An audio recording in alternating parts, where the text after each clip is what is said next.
Hello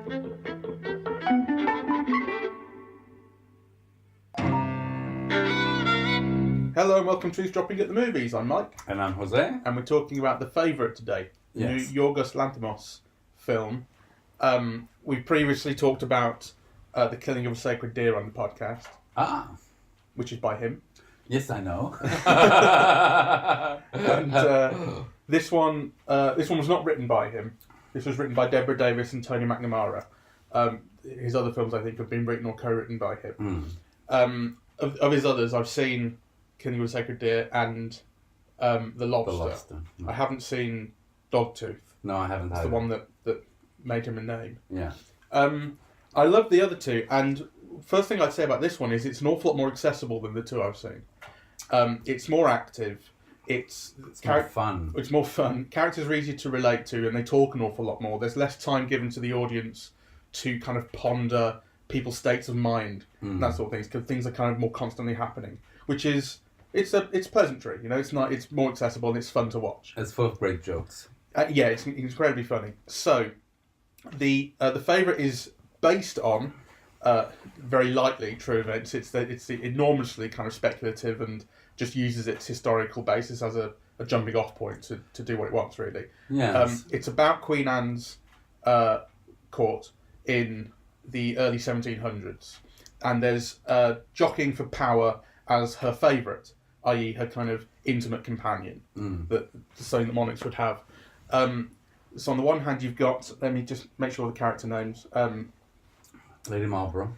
Yeah, so Sarah Churchill, Lady Marlborough, played by Rachel Weisz, who is Queen Anne's existing favourite, and her cousin, who's kind of been quite downtrodden, makes her way to the palace and inveigles her way into a kind of competition with Lady Marlborough. The cousin is Abigail Hill, played by Emma Stone.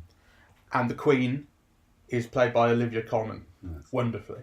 Yes. It's fantastic cast. They're all fantastic. They are. I would be hard placed to argue as to who was better, and I would include Nicholas Hoult, who's also fantastic. Who plays Robert Harley. Yes.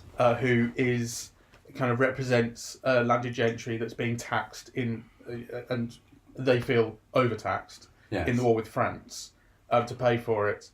Having read biographies of all of the main characters in the film, it is based on those characters. I mean, the incidents are, imagined. I mean, there was a war with France, obviously, and Marlborough was involved and so on, but, this kind of really focuses on the psychology of, like, these historical personages, and kind of, in large part, it's faithful to them. I mean, Queen Anne was needy and indecisive and sentimental and depressed and, and so on. I mean, the thing that's probably not accurate is, whether they had a lesbian relationship or not. Though it is true to say that sentiment and feeling, about these two women were a driving force in the politics of the time. Yeah, and that's one of the things that comes with being a favourite. Yes. That's the reason that a favourite is a favourite and not just a lady in waiting or a vizier or something like that. There is a more intimate relationship, but part of it is that because this all goes on behind closed doors and at very high kind of levels, you'll never know the truth. Yes. Well, there's two elements to that, right? One is feeling. Yeah, which might also be sex, but, it might not. And that the feeling then results in the political power necessary to influence affairs of state. That's what makes a favourite, right? And so that kind of sets the ground for what we see. And what's interesting about this, of course, is that it's a rare instance in English history where all of these intrigues, where women are at the center of all of these intrigues, right? So it has a queen, right? And she was only the third, I think. There's Elizabeth and Mary, and then Anne. There might have been a few. There was Matilda, right. I think, who ruled with. Was she Queen of England, or was she just Queen of Mercia or something? I think she ruled with King Stephen. I don't remember exactly, but she wasn't a queen on of her own right. Not entirely herself. But yeah, the point is, we haven't had many queens compared to kings. Exactly. There are very few. And certainly even when there have been queens, the favorites have been male, right? As with Elizabeth, right? Or as indeed with Victoria, or as indeed with Mary, right? So this is a rare instance in which kind of the favorites are women. And so that makes it kind of really intriguing and interesting. And particularly in a culture which is this, this film makes clear in a very humorous kind of throwaway way, which is nonetheless kind of a little bit black and bitter, right? Kind of women are really downtrodden. So, the character that Emma Stone plays is basically sold by her father, to some fat German with a thin cock, as the film tells us, in order to settle his debts, right? So kind of... her character in particular, they have different relationships to sex, and Emma Stone's character in particular is the kind of... She is the most divorced from sex, I think, as anything romantic. She's been raped repeatedly, she makes mention at one point, and it's clear through the way that she behaves during sex and treats it that it's something that is commodified, and it's used as a tool. It's used to kind of, like when she has the fight with the guy who's trying to cop off with her in the forest. She lets him come on to her in a way that's actually, it's quite a movie-ish sort of thing. She says, like, kiss me properly first, in a kind of, you think, oh, this is going to be the moment, and then she kicks him in the nuts. So like she uses it to bring him on, then kick him off, and at no point is it to her anything more than a tool of some description or other. And on the other end, you've got Queen Anne, who really is needy, and you feel kind of psychologically damaged, and she doesn't think much of herself. Right at the start, you've got Rachel Weisz telling her, "You look like a badger with that makeup on," and the way that Rachel Weisz talks to her all the time is to kind of tread her down, is to kind of keep her in a place in a way. Like you can't go over the fact that she is the queen. She's the most powerful person in the country, but if you're kind of constantly needling at her, it has a psychological effect on her. She doesn't feel that she's pretty. She doesn't feel that she's desirable or anything like that, or sexually kind of or smart or anything. Really. But in kind of sexual terms, it means that she really relies on Rachel Weisz. Yes. And on emotional terms. I think. Sure. That as well. But what I mean is to say that, like, she's just on the very other end. Like, to her, sex is connected to emotion, and so these things kind of clash. Rachel Weisz is more on Emma Stone's end, treating it as a tool and as something useful. Yes. And it's the way that or one of the ways in which they are able to win the Queen's favour. And kind of manipulate her. Yes. Which is quite cruel to the Queen. I mean, I felt there are some ways in which the Queen is not sympathetic, but for a lot of the time she is, and certainly in that respect she is. She's nothing but a victim emotionally. Yes, I mean, in a way, I think the triumph of this film for me is, well, first, it is really, I found it hilariously funny. And yet I also found it very moving. There were moments where it just moved me. And actually those were all Olivia Cole moments, really. Colman. So, I was also profoundly moved.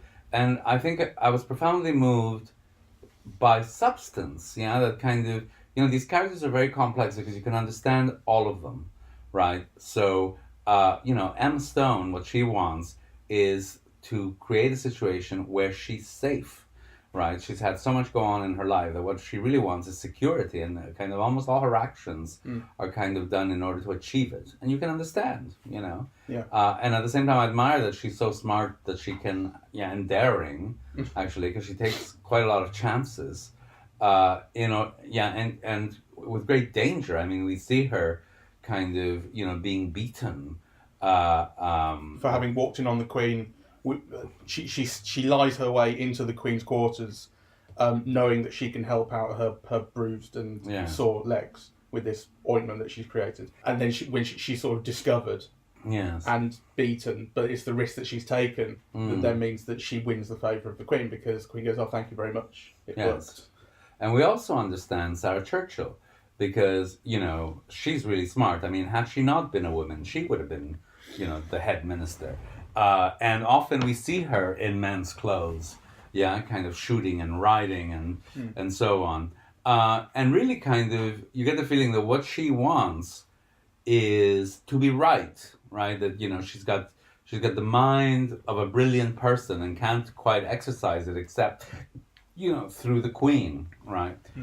So you also understand her, or I understand her character. And also, you really get the feeling that she's also, very considerably in love with her husband, right? And that is a kind of a different relationship than what we see with Emma Stone or what we see with the Queen. So I feel you understand her. And she's also kind of very nonsensical, very driven, and also cruel, because one of the things that sets the relationships at the very beginning between the two women, between Sarah Churchill and what's Emma Stone's character? Abigail. Abigail, is that Sarah treats Abigail very badly, because, in those days, if a cousin shows up, then actually your job is to protect her and make her feel at home instead of sending her as a scullery maid to the kitchen. Right? I mean, to be a cousin is to be family, right? And so Abigail is really ditched by her. Yeah. So there are all these dynamics that the film puts into play, that have texture and certainly are beautifully dramatized, and kind of are very beautifully rendered comic as well. Yeah. So there's all these things happening in the film at the same time, which I think is really kind of quite astonishing. Yeah, the film's got a really incredible sense of humour.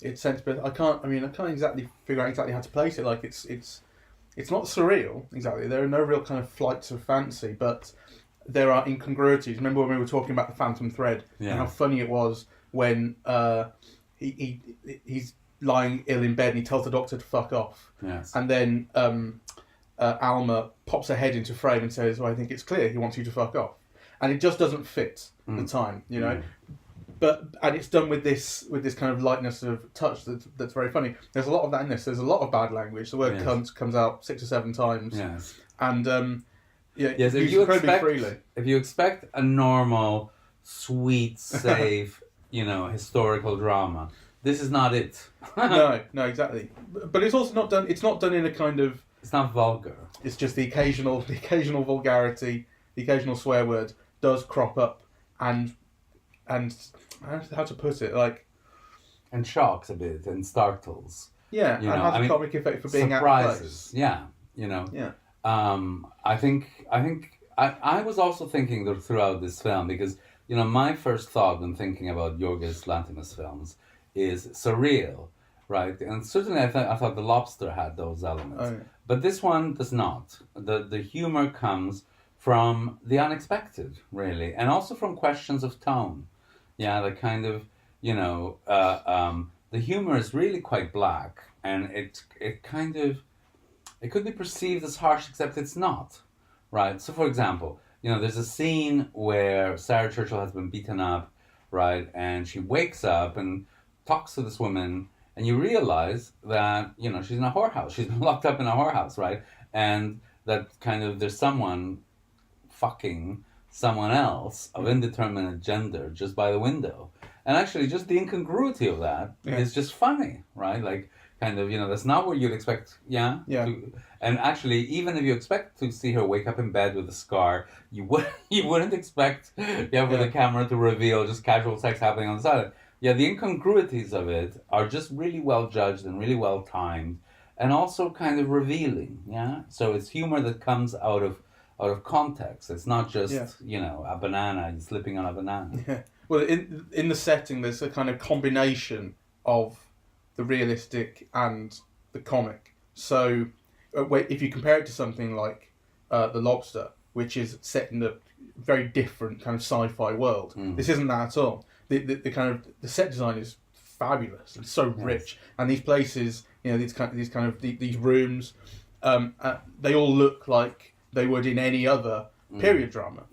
But it's what's happening within them, just the way things are set up, that is a little bit different, or a little bit, or the way that people react to each other when they're in there. I mean, even the thing about it in the whorehouse, the people fucking in the corner, is probably not too unrealistic, but it's just sort of, because it's there presented for you, like that's the incongruity. The way that, for instance, you have the Queen's rabbits in her room. Yes. She's got these 17 rabbits, and they let them out early on, and they're kind of hopping around the place.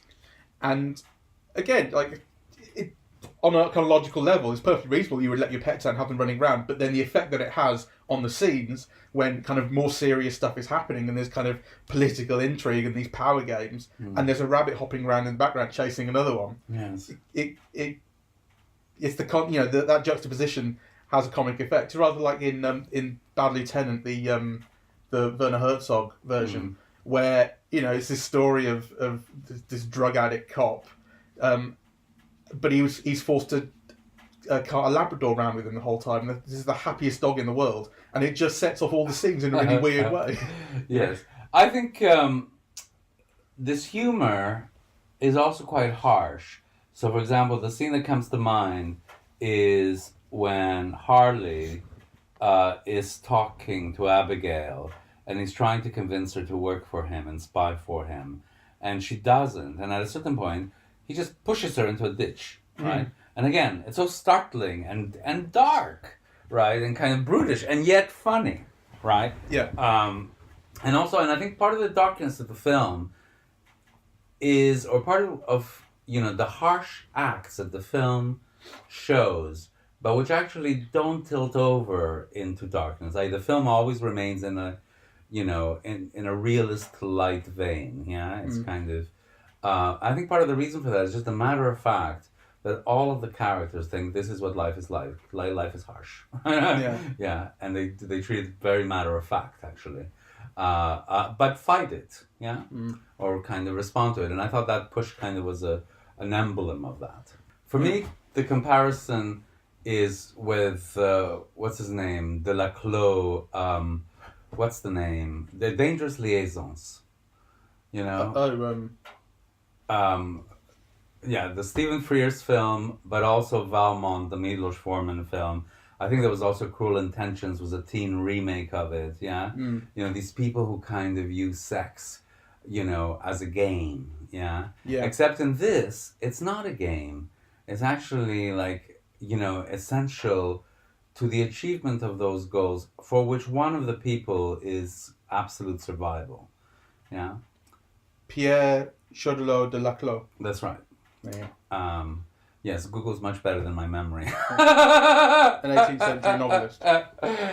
But it was remade into like several famous films, 2 big hits. Yeah.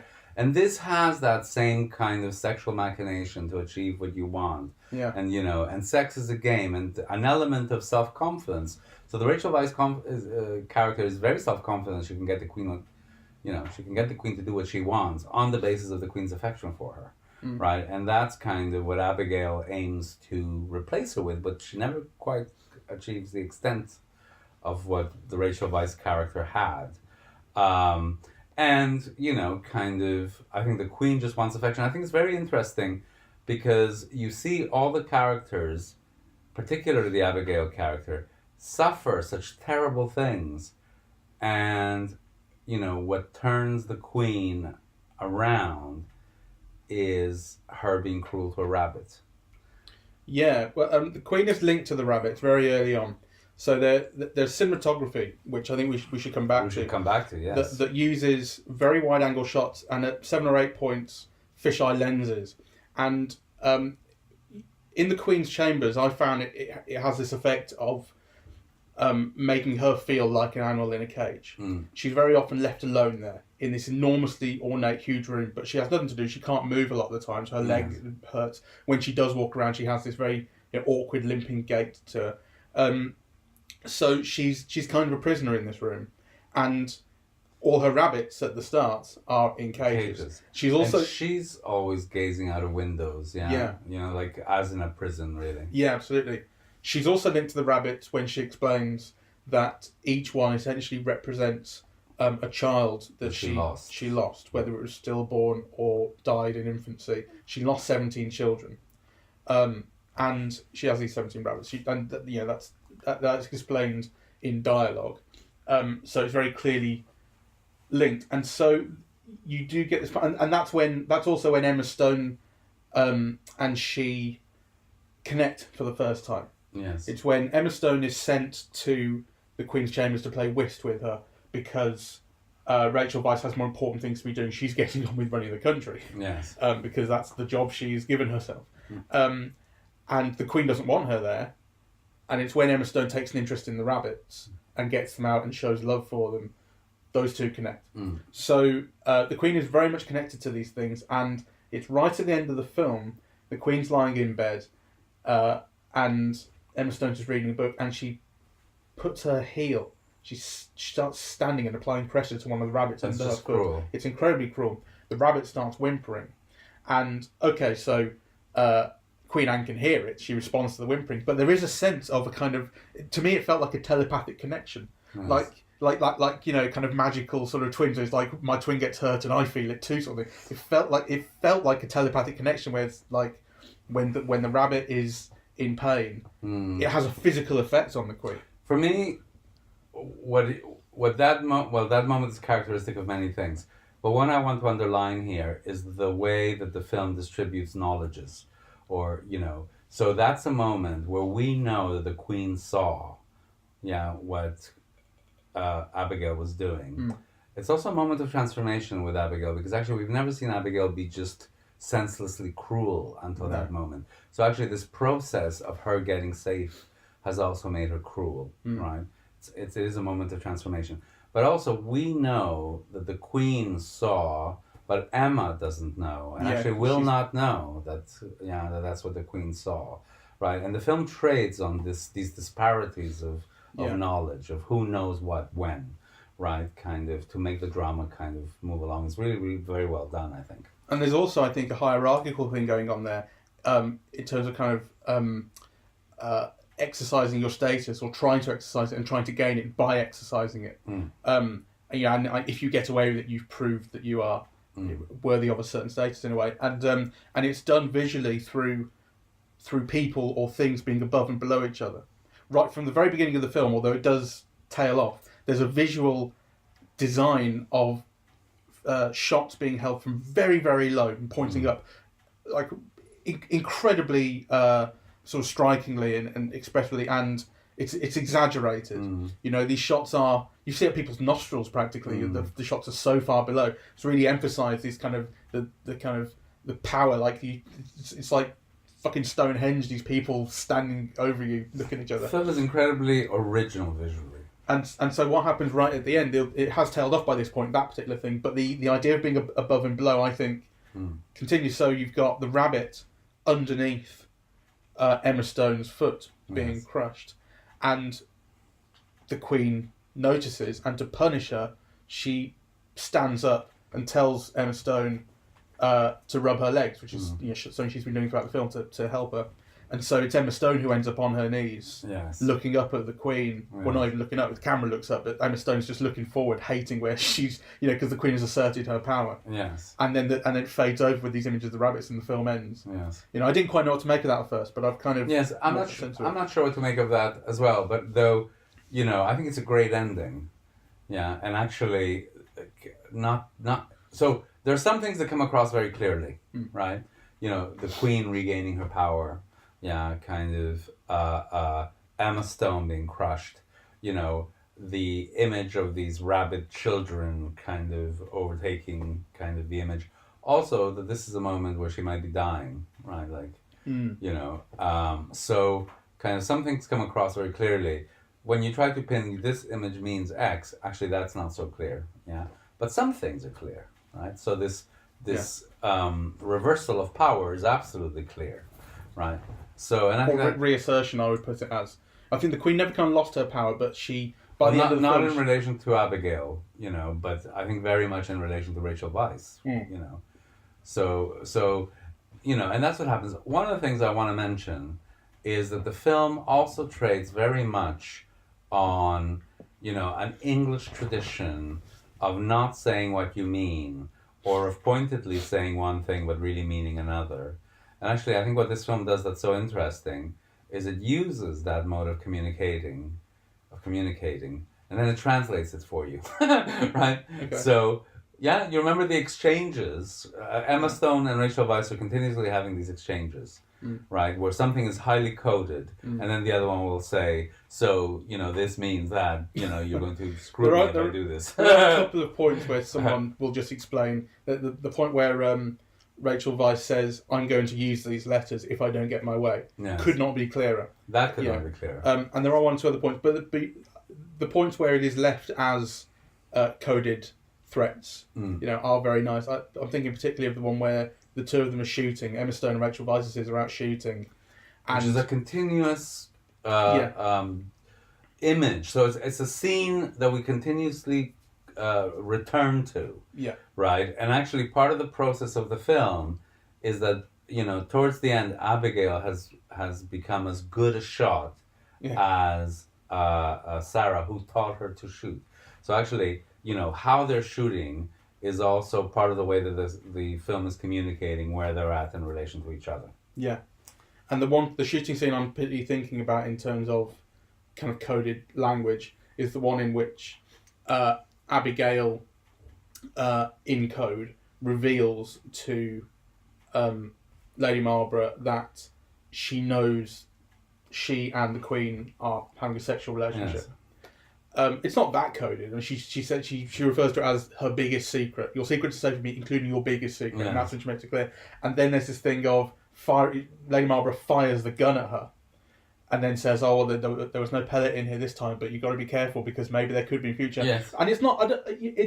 There's an element in which that's kind of particularly English, the idea of being coded, but that's threat stuff that you've seen before in a lot of places. It's just very entertaining. Yes. That's not quite what I was referring to. I was referring more to things like, the conversations in the hallway where one character says to another something like, I would be kind of very grateful, blah, blah. And you want me to spy on you, right? So, the kind of dialogue makes these constant translations where something is kind of, coded so as to disavow it. And then the character makes it clear. The person speaking makes it clear. Okay. Which I thought was maybe didn't notice that as much as you did. I found that kind of very, very, very interesting because, I was just wondering, because it's such an English way of speaking, of either misdirection or exaggeration or not quite saying what you mean or saying something else that the words themselves don't indicate. And then it might be like, a foreigner's kind of attitude to actually immediately, want the translation of those things. There is that thing that goes on. Well, it's certainly a comic idea. I mean, like I say, I didn't notice this clearly as much as you did, so I'm saying it more as something speculative rather than as something I noticed. But the idea of having characters speaking in a coded way and then immediately explain exactly what they're saying literally that's a comic idea. Yeah. So they're speaking one way for a reason, but we're just going to ignore it straight away. No, so I think that's true. Yeah. It's certainly very funny. I want to talk about the images, because I think this is such an original film, visually, because it's kind of a mainstream film. It's it's kind of even the budget by British standards is a mainstream budget. So to make a film that is almost entirely in wide angles, extreme wide angles. $15 million the budget. 1.5. Yeah, so so extreme wide angles or fisheye lenses is really quite extraordinary because it is kind of very jarring and distortive initially to kind of see a film that is almost entirely skewed, right? And sometimes slightly out of focus. In fact, the film is shot by the cinematographer is Robbie Ryan. Yes. Who's an Irish cinematographer who's worked a lot with Andrea Arnold. Right. So he did Red Road, Fish Tank, Wuthering Heights, American Honey. Okay. He also did Philomena. He did I, Daniel Blake. So nothing like this before. I think maybe the likes of the Andrea Arnold stuff might be a little bit. I mean, also she shoots particularly in full frame. Well, the Andrea Arnold is certainly much more experimental than the Stephen Frears, but what I remember from Wuthering Heights and so on is a kind of almost like extreme realism, really. Yeah. So this is different. At least, this is all the films that I've seen. Of an extreme. Yeah, and these are extraordinarily extreme wide angles or fisheye lenses. That's the style of the film. If you want to take an archetypal image from this film, it would be one of those. And yet, it's used selectively. So actually, the film is very interesting as to when it's showing those extraordinarily wide angles, or when it becomes kind of normal frame and almost eye level, right? So often you'll see Emma Stone, when she's alone, she'll be shot kind of almost normally, right? When she's in some kind of emotional distress or situation, she'll be walking through a corridor and kind of the whole thing will be skewed. There are extraordinary images at the end of Rachel Weisz using the lover's corridor that connects her to the Queen's bedchamber and being rejected, and when she comes out, it's almost like the wide angle lens makes her face almost like the center of a rectangle. So everything around her is skewed, but her face in the light, and dark actually, but her face in the light kind of, remains at that center of which everything kind of becomes extreme. And I thought that was amazing. Those are like very vivid and memorable and expressive shots. Yeah, and I like the way that the shots emphasize depth as well. I think there's a feeling that you get, although I don't think it's necessarily normal actually, but there's certainly a feeling that you get when you imagine the way that period films look, that you imagine them being kind of very long lenses, very flat images, kind of painterly, like trying to look like oil paintings. And actually I haven't got enough of a real sense of actually what they're like to say that that's genuinely true, but I think it's something you expect. In this, it's not what you get at all, and the film, I think, plays for that. The film really emphasises depth. It puts people in the foreground. It makes people feel very physical, and I think the film also has an enormous emphasis on touch and physicality, and you notice people touching each other, kisses and touches and kind of rubbing legs. These are all very important. The dancing, the way that people move as well. I mean, the way that Olivia Colman walks, with this, like I said, this very awkward gait, this kind of limpy, kind of grasping onto walls to keep her balance at some points. Impossible to ignore the way that people move in this. And when you think of those kind of classic period drama sort of dance sequences where people will be in kind of great halls dancing to each other, and they're all kind of very well orchestrated and everyone knows the steps and that sort of thing. There's a kind of similar emphasis on movement and noticing how people, there's space between them, then they move together, then they move apart. I'm not talking about dancing, I'm talking about everything. Yes.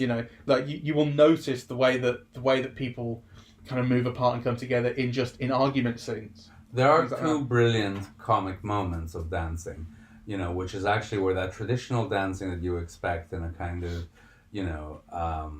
an 18th, 17th, 18th century period piece, all of a sudden becomes kind of rap floor dancing, right? Like, the music remains sort of court music from the time, but the dancing, all of a sudden he picks her up and starts swinging around. Yeah, and also he goes on the floor and does, that's right. Gymnastics. But his face remains dispassionate. In that way.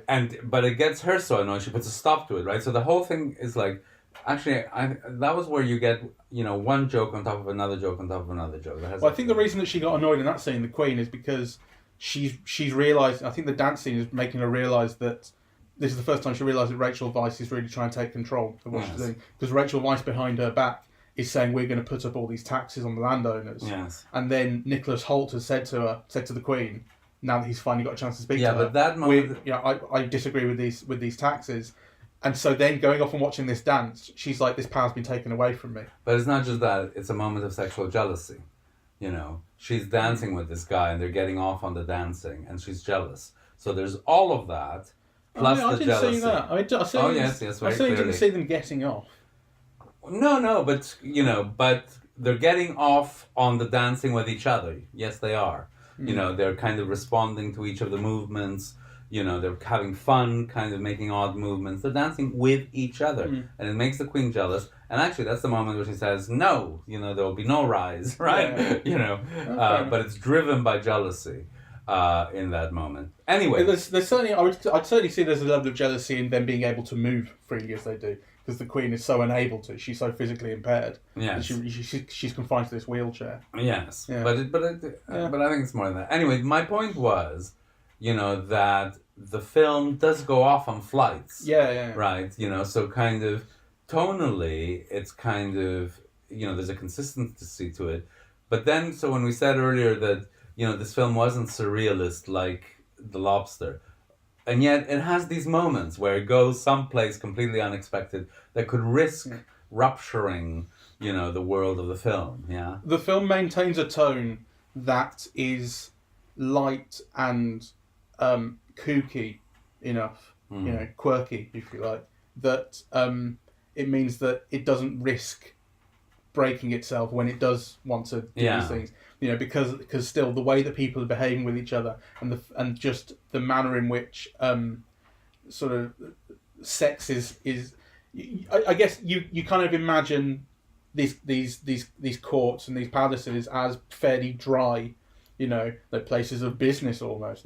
That's just what you would sort of imagine them as, and of course, in this film, sex is on the table all the time. People are always talking about it, people are always wanting to do it. You kind of assume that everyone's trying to fuck someone in this. And so that immediately kind of changes the tenor of the entire thing. Yes. Like the fact that sex, and it's something kind of something that you just don't talk about, something that you don't really associate with anything, is so kind of constantly in the air. Yes.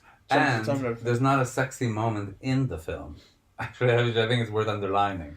So it's a film that's that's obsessed with sex, and it's obsessed with sex in almost every guise except just pure pleasure. Yeah, it is something that's done, as we say, as a tool, something that's used. It's not that there's not a tittillating moment in the film. No, and there's a lot of comic moments like, Abigail's wedding night. Yeah. Which is, forceful, determined, funny, everything but sexy. Yeah. Well, that's the whole thing with her husband. It's like he's kind of constantly coming on to her and she's constantly putting him off. And so when it comes to the wedding night, he basically says, like, would you fucking please come and wank me off? And so she does, but she's obsessed with what's going on with the Queen, with Rachel Weisz. So she's plotting. She's not looking at him. She, in fact, he's behind her when she's doing it. She's basically not there at all. It's purely mechanical. Yeah. And it's great. He in the background, out of focus, trying to get off. It's really good. One thing I liked as well is the idea that you get these servants who are just sort of stood around the place. These various kind of handmaidens and guards and what have you, and there is an idea of sort of living in open secrecy. Like, no one should know about Rachel Weisz and the Queen. No one should know about Emma Stone and the Queen. Yes. But they have to, right? There are people stood around all the time. Yes. These things can't be complete secrets. And yet, like, they can get on with what they're doing, kind of knowing that these people will just keep their secrets. It's weird. Like, the servants around them kind of exist but don't. Well, but it happens on every level. And actually, I thought that was one of the interesting things about the film, that everything happens on every level. So, for example, the opening scenes in the servants' quarters, you see the servants being as competitive and nasty and, plotting and, kind of somebody, changes her bucket so that she puts her hands in pure lye and almost destroys them, right? So, this idea of this Manichaean world is kind of cuts through the classes. It's not a place where just because you're poor, you're sweet. No. An interesting movie. Fun movie. Yes. And I full of fantastic performances. Yes. I mean, it's great. People can't pick their favourite out of Olivia Colman and Rachel Weisz and Emma Stone. You'll get, the conversation sort of on Twitter and whatnot is incredibly laudatory about all three of them. Yeah. But you get people going, Olivia Colman was the best. Oh no, Rachel Weisz was the best. Like, people have picked what they like. For me, I like Olivia Colman the most.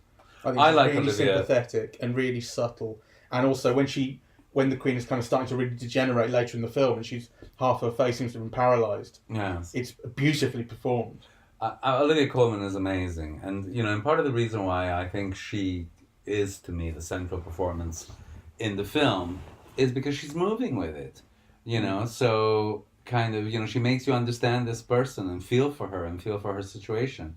And it's someone who's both comic and regal, and also you understand her loneliness and her sadness and her suicidalness, and kind of you get a sense of what a harsh, life she's led and how inadequate to the job she is.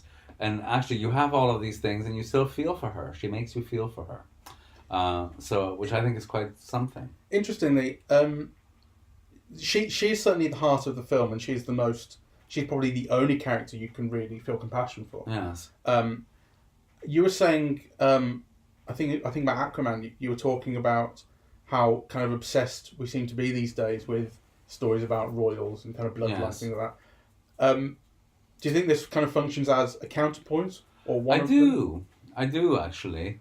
Despite the fact that the Queen in this is the heart of the film. Well, you see, I think it's a very interesting film because you could imagine how in England, in Britain, actually, how there might be people who might make films that are completely obsequious to royalty. And you could also imagine films that really poke fun at it and kind of deride it, right? But actually, this is a film which, in a way, has no time for monarchy, right? It kind of, it is all about kind of power relations and so on.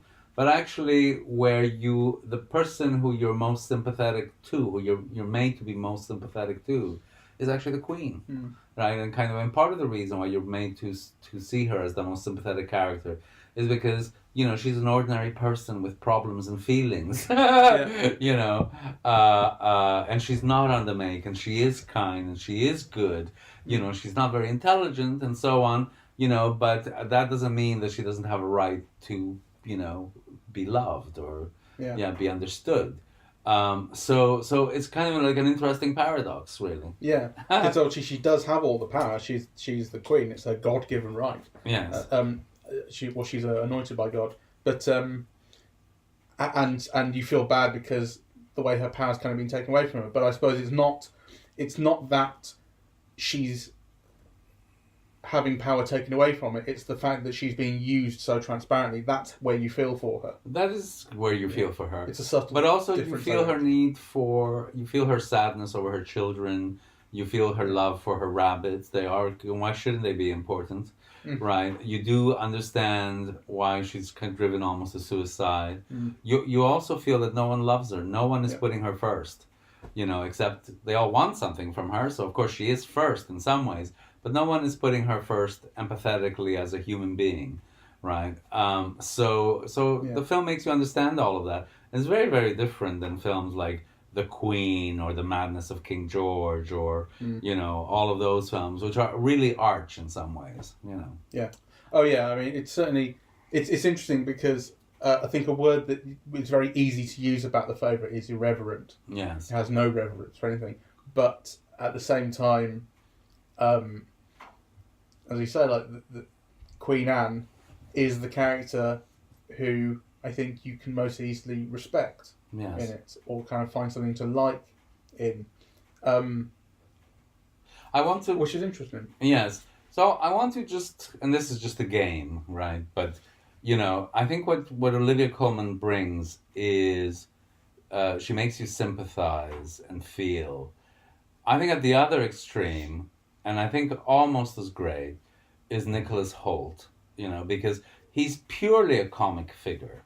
Right, but he's a comic figure. He's not the butt of the joke, right? He's just a comic figure. So he's got lots of power, and he's really intelligent, and he can maneuver and so on. And he's got kind of like this harshness, right? And also this foppishness. It's a real wild performance. I think he's great, right? So, but he's in many ways completely superficial. Yeah, he's all about power, and then kind of the two women at the center, which are Abigail and Sarah, and again, two really great performances from Rachel Weisz and Emma Stone.